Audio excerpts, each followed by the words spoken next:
Naomi's story, a journey through loss, love, and redemption. Naomi's life begins in Bethlehem, a small town in Judah. She is married to a man named Elimelech, and together they have two sons, Mahlon and Chilion. However, their peaceful life is disrupted when a severe famine strikes the land. With food scarce and survival uncertain, Elimelech makes the difficult decision to move his family to Moab, a foreign land where food is more plentiful. Upon their arrival in Moab, they begin to rebuild their lives. But tragedy soon strikes. Elimelech, Naomi's beloved husband, falls ill and dies, leaving her a widow in a foreign land. Though heartbroken, Naomi carries on for the sake of her two sons. Mahlon and Chilion eventually marry Moabite women, Ruth and Orpah. For a time, it seems that life may return to some semblance of normalcy. But after about 10 years, tragedy strikes again. Both of Naomi's sons die, leaving her utterly alone without her husband, without her children, and without a sense of purpose. In the midst of her grief, Naomi hears that the famine in Bethlehem has ended. With nothing left for her in Moab, she decides to return home. Before leaving, she urges her daughters-in-law to stay behind in Moab, where they can remarry and have a future. Orpah, though reluctant, eventually agrees. She tearfully bids Naomi goodbye and returns to her family. But Ruth, her other daughter-in-law, refuses to leave her side.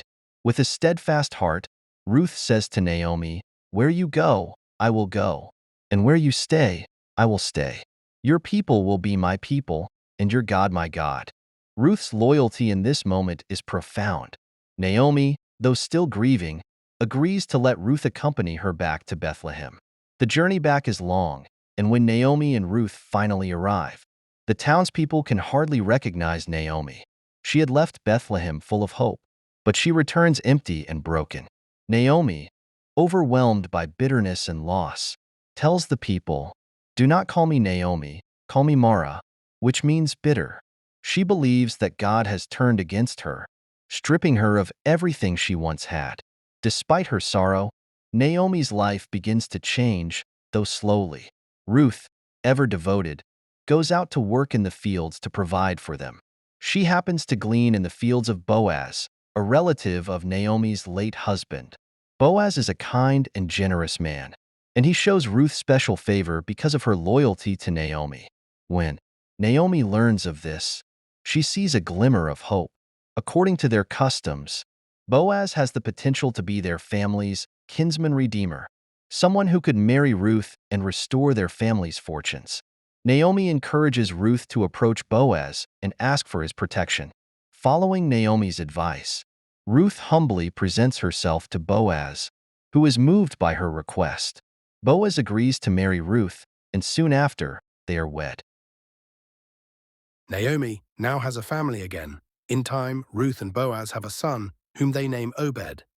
For Naomi, this child represents the restoration of everything she had thought was lost. What began as a story of famine, death, and despair transformed into a legacy of hope, love, and divine providence.